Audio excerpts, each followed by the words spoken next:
Olá! O trabalho hoje apresentado é intitulado O Memorial 9 de Novembro como fonte de memória e discurso das lutas de classe de Volta Redonda.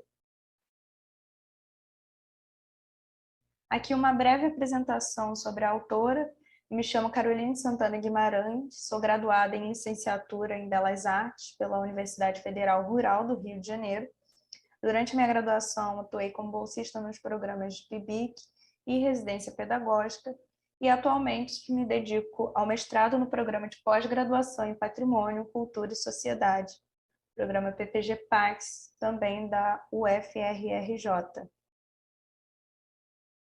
O primeiro tópico do trabalho aqui apresentado se chama Greve de 1988, a paralisação operária e o Memorial 9 de Novembro. Bom, o objeto desse estudo ele é consequência de um período marcado pela organização das lutas de classe, né, que marca o período que viria a ser conhecido como o novo movimento sindical.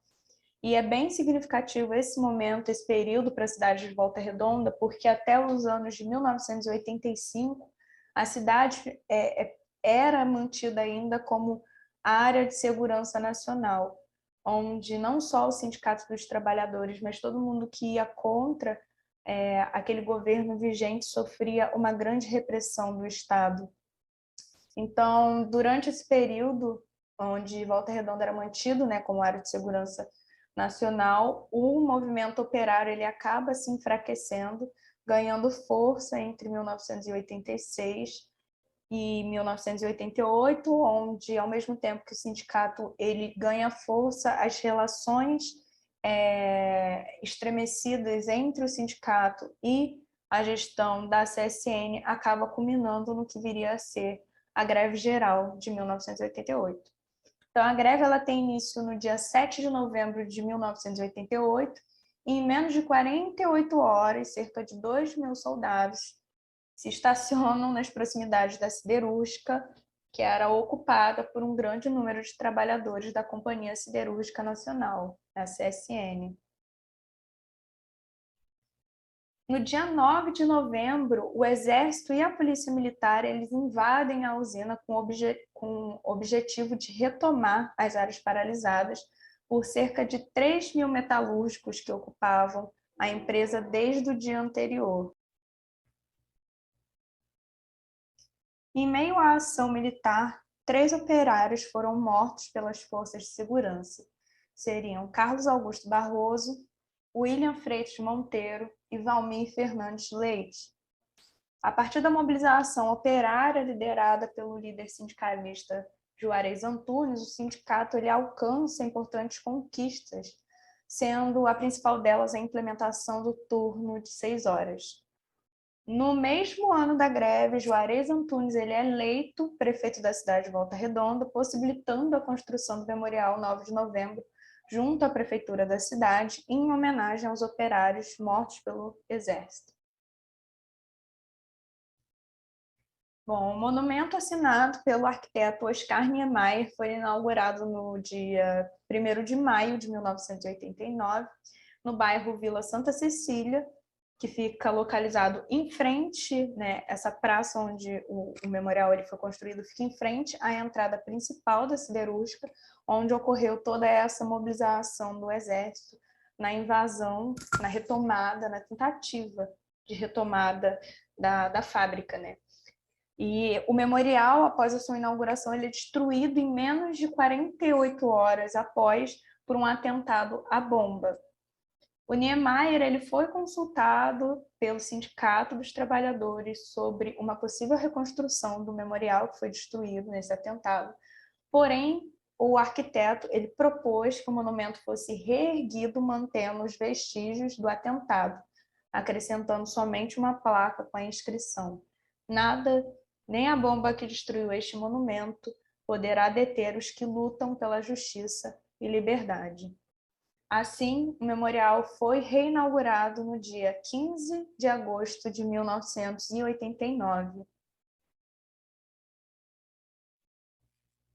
A resistência através da memória.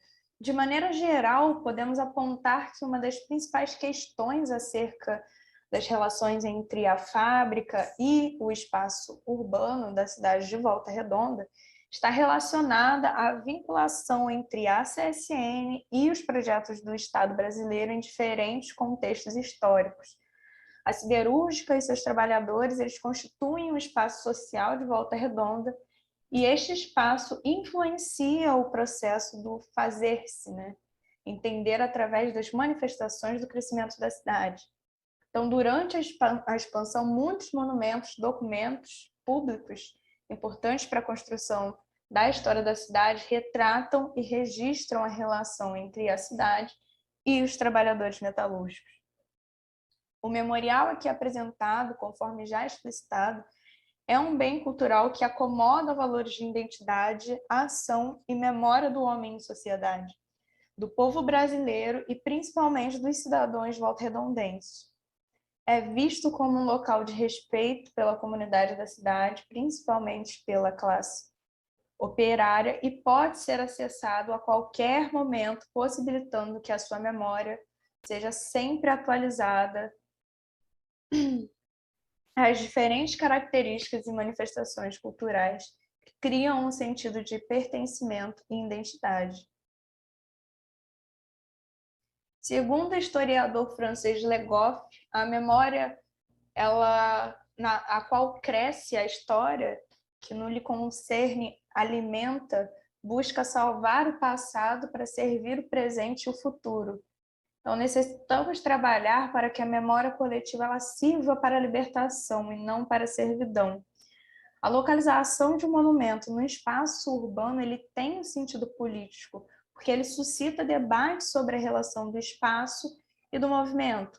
E esse debate ele ganha força quando se trata de localizar monumentos de heróis que simbolizam causas discordantes da classe dominante. As considerações finais.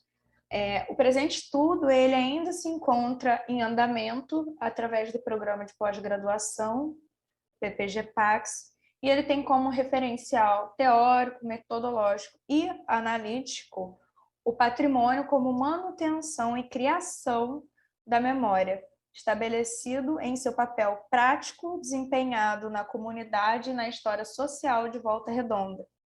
Desta forma, o estudo ele visa posteriores desdobramentos na relação entre a salvaguarda de patrimônios relacionados à classe trabalhadora, através dos símbolos na criação do discurso como objeto de estudo em questão, representante de parte do modo como retratamos a realidade e o mundo, o meio pelo qual uma cultura e seus valores se expressam e validam através de um sistema simbólico. Neste sentido, devemos observar mais atentamente a história para compreender como esses patrimônios dialogam com o espaço a que pertence. Ao erigi-los, o poder público pode invisibilizar ou enaltecer a imagem de um determinado grupo ou indivíduo, construindo desta maneira uma seleção do que deve ser lembrado e prestigiado e o que deve ser esquecido e ocultado, oficializando, então, uma nova narrativa sobre fatos que constituem a história da cidade. Atualmente, o memorial, sim, dos operários mortos, ele permanece como um lugar de memória na medida em que fornece um sentido simbólico à cidade. E ainda que atualmente este monumento fique um pouco perdido em meio à correria das pessoas, dos edifícios construídos ao redor, a praça ela permanece ardosa para os movimentos sociais da região, que costumam fazer desse lugar palco das suas manifestações artísticas, políticas, atualizando seus sentidos e produzindo novas experiências coletivas para a cidade. Muito obrigada pela atenção.